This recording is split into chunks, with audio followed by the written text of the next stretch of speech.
நாட்டில் இருக்கக்கூடிய சமுதாயத்தில் பாதியாக இருக்கக்கூடிய பெண்களுடைய முன்னேற்றத்தையும் உள்ளடக்கியது. ஒரு வீட்டிற்கும் சரி நாட்டிற்கும் சரி பெண்களுடைய முன்னேற்றம், அவர்களுடைய வளர்ச்சி என்பது அவசியமானது, அடிப்படையானது. அந்த வகையிலே கோவை மக்கள் சேவை மையம் பெண்களை தொழில் முனைவோராக மாற்றுகின்ற விதத்தில் சுயம் என்கின்ற திட்டத்தை நடைமுறைப்படுத்திக் கொண்டிருக்கிறோம். இந்த திட்டத்தின் வாயிலாக இதுவரை 1500க்கும் மேற்பட்ட பெண்களுக்கு இலவசமாக தொழில் பயிற்சி அளித்து அவர்களுக்கு இலவச தையல் இயந்திரங்களையும் வழங்கி அவர்களெல்லாம் சொந்த காலிலே சுதந்திரமாக நின்று சம்பாதிக்கக்கூடிய அளவிற்கு மாற்றிக் கொண்டிருக்கிறோம். அடுத்த கட்டமாக இன்னும் ஒரு 1500 பெண்களுக்கு இந்த இலவச பயிற்சியும் இலவச தையல் இயந்திரத்தையும் கொடுப்பதற்காக 17 மையங்களில் இந்த பயிற்சியை நடத்தி கொண்டிருக்கிறோம்.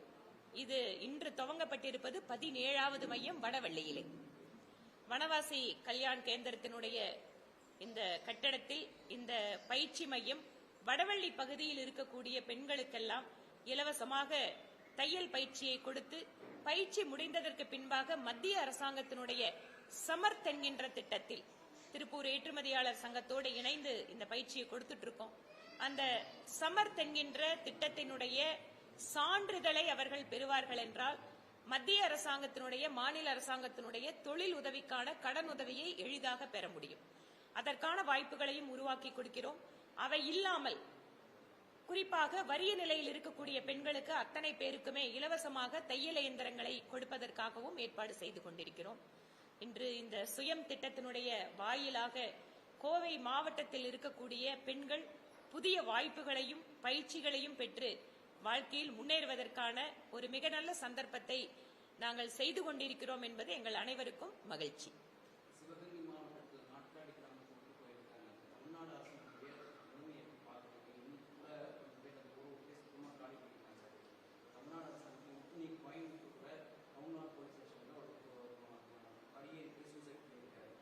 காவல் நிலையத்துக்குள்ள இவ்வளவு பாதுகாப்பை தாண்டி போயிருக்காங்க. ஒரு ஊரையே காலி பண்ண சொல்லக்கூடிய இந்தியாவிலேயே ஒரு முன்னேறிய மாநிலம் அப்படின்னு சொல்லி நாம சொல்லக்கூடிய தமிழ்நாடு இன்றைக்கு தமிழ்நாட்டினுடைய தென்பகுதியில் இருக்கக்கூடிய மாவட்டத்தை சார்ந்த ஒரு கிராமத்தில் ஒட்டுமொத்த கிராமமே காலி செய்திருக்கிறார்கள் என்றால் இது ஒரு மிகப்பெரிய ஒரு அவமானமாக நாம் பார்க்க வேண்டும். ஏனென்றால் ஒரு புறம் வேகமாக நகர்மயமாகிக் கொண்டிருக்கக்கூடிய தமிழகம், இன்னொரு புறம் அதிகமாக தொழில்மயமாகிக் கொண்டிருக்கக்கூடிய தமிழகம். இப்படி இருக்கக்கூடிய இந்த மாநிலத்திலேயே ஒரு குக்கிராமத்தில் இதுதான் சூழல் என்றால் அப்போது அரசாங்கத்தினுடைய கவனம் எப்படி பரவலாக சென்று சேராமல் இருக்கிறது என்பதற்கு மிகச்சிறந்த உதாரணம்.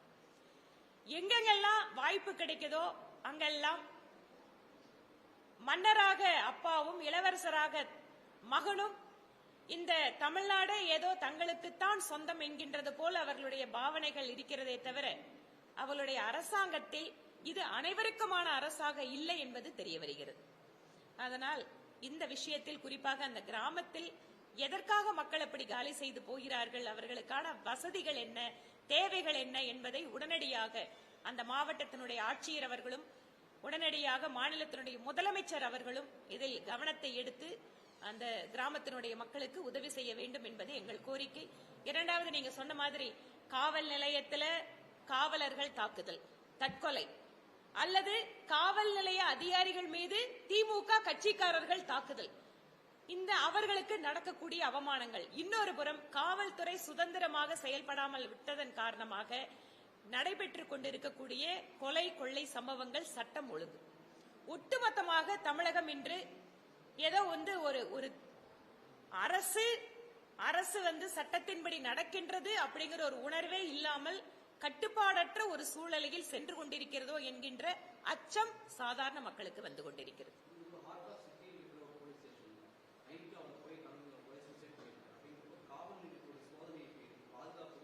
நிறைய காவல் நிலையங்கள்ல பாத்துட்டீங்கன்னா அவர்களுக்கு அடிப்படை வசதியா இருக்கக்கூடிய இடத்துல இல்ல, அடிப்படை வசதிகள் கிடையாது. காவலர்களுக்கான மன அழுத்தம், அவர்களுடைய வேலைப்பழு, இவர்களுக்கென்று இந்த காவல்துறை காவலர்களுக்காக ஒரு ஆணையம் அமைக்கப்பட்டு அவர்களுடைய குறைகள் எல்லாம் கேட்டு அதெல்லாம் களையப்படணும் அப்படிங்கறதுக்காக ஓய்வு பெற்ற உயர்நீதிமன்ற நீதிபதி திரு செல்வம் அவர்கள் தலைமையில் அமைக்கப்பட்ட குழு தன்னுடைய பரிந்துரையை கொடுத்து இத்தனை மாத காலமாகியும் கூட மாநில அரசு அவர்கள் அந்த அறிக்கை மீது எந்த நடவடிக்கை எடுக்கல. இந்த மாதிரி நிறைய அறிக்கைகள். அந்த நேரத்துக்கு கண்துடைப்பதாக ஒரு உயர்நீதிமன்ற கமிஷன் போட வேண்டியது, அந்த கமிஷனோட ரிப்போர்ட் கொடுத்ததுக்கு அப்புறம் அதை தூக்கி குப்பையில போட வேண்டியது. இதுதான் திராவிட மாடல் அரசு. புறநகர் காவல் நிலையங்கள்ல நம்முடைய பிரச்சனைகளை குறித்து மக்களுக்கு சொல்ற போது அங்க எடுத்துக்கிற அப்படிங்கிற போது அந்த அடுத்த ஆப்ஷனே எஸ்பி ஆஃபீஸ் தான் வராங்க. அப்படிங்கிறப்ப அவங்களும் சரியா பண்ணல அப்படிங்கிறப்ப அவங்க இந்த காவல் நிலையம் பக்கத்துல இருக்க அவங்க போய் சொல்றதுக்கு முயற்சி எடுக்கிறப்போ தான் இந்த மாதிரியான சம்பவங்கள் வருது. இந்த புறநகர் காவல் இல்ல, ஒட்டுமொத்தமாகவே தமிழக காவல்துறை நேரடியாக முதலமைச்சர் கட்டுப்பாட்டில் இருந்தாலும் கூட அவர்களுக்கென்று பிரச்சனைகள் களையப்பட வேண்டும் என்பது ஒன்று. இரண்டாவது, இந்த காவல்துறையினுடைய செயல்பாட்டை பற்றி குறைந்தபட்சம் 6 மாதத்துக்கு ஒரு முறையாவது முழுமையாக மாநிலத்தினுடைய முதலமைச்சர் கவனித்து அவர்களுக்கு என்ன தேவையோ அல்லது என்ன பிரச்சனையோ அல்லது அவர்களை எப்படி மாற்றிக்கொள்ள வேண்டுமோ அவர்களுக்கு என்ன அறிவுரை வேண்டுமோ அதை செய்யணும். ரொம்ப அன்பார்ச்சுனேட்டுங்க. ஒரு இன்னைக்கு எந்த அளவுக்கு அந்த சூழல் போயிருக்கு அப்படின்னா, காவல் நிலையங்கள் என்பது மக்களுடைய குறைகளை தீர்க்கின்ற இடம் அப்படிங்கிறது மாறி இன்னைக்கு காவல் நிலையங்கள் போவதற்கே மக்கள் அச்சைப்படக்கூடிய சூழலை உருவாக்கி கொண்டிருக்கிறது. இது என்ன தனிப்பட்ட இன்டர்வியூவா மாத்திட்டீங்களா?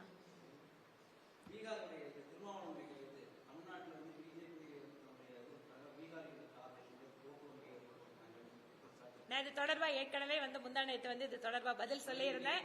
இல்ல, கரெக்ட். வாக்காளர்களை தேர்தல் கமிஷன் வாக்காளர்களாக அங்கீகரிக்க, குடிமக்களை வாக்காளர்களாக அங்கீகரிக்க வேண்டும் என்றால் குறிப்பிட்ட வயது வந்திருக்க வேண்டும், இந்திய குடிமகனாக இருக்க வேண்டும், அவர்கள் ஒரு குறிப்பிட்ட காலம் அந்த முகவரியில் வசிக்க வேண்டும். இந்த மாதிரியான விதிமுறைகளுக்கு உட்பட்டு யார் வேண்டுமானாலும் இந்தியா முழுமையும் எங்கு வேண்டுமானாலும் வாக்காளராக நாம் மாறிக்கொள்ளலாம். நீங்க நாளைக்கு கொல்கத்தா போய் ஒரு 10 வருஷம் வேலை செஞ்சீங்கன்னா நீங்க கொல்கத்தால வாக்காளர். உங்களை தமிழ்நாட்டுக்காரங்க ஒத்துக்க மாட்டேன்னு யாராவது சொல்ல முடியுமா? முறைகேடுகள் இருந்தால் நாங்களும் அதற்காக சேர்ந்து குரல் கொடுக்கிறோம். ஆனால் அவர்கள் பீகார் மாநிலத்தவர், ஒடிசா மாநிலத்தவர், அவர் மேற்கு வங்காள மாநிலத்தவர் அப்படின்னு சொல்லி வாக்குரிமை கொடுக்க கூடாதுன்னு சொன்னா நம்முடைய தமிழ் சொந்தங்கள் லட்சக்கணக்கான நபர்கள் பெங்களூர்ல, மும்பைல, டெல்லியில, இன்னும் பல்வேறு மாநிலங்களில் வசிக்கிறாங்க. அப்ப அவர்களோட நிலைமை என்ன? தேர்தல் கமிஷன் ஒரு சட்டத்தின் விதிமுறையின்படிதான் செல்ல முடியுமே தவிர மொழி, பிராந்தியம், ஒரு ஆண் பெண் வித்தியாசம் இந்த மாதிரி எந்த அடிப்படையில எங்க முடியாது. நன்றி. ராபர்ட் வாத்ரா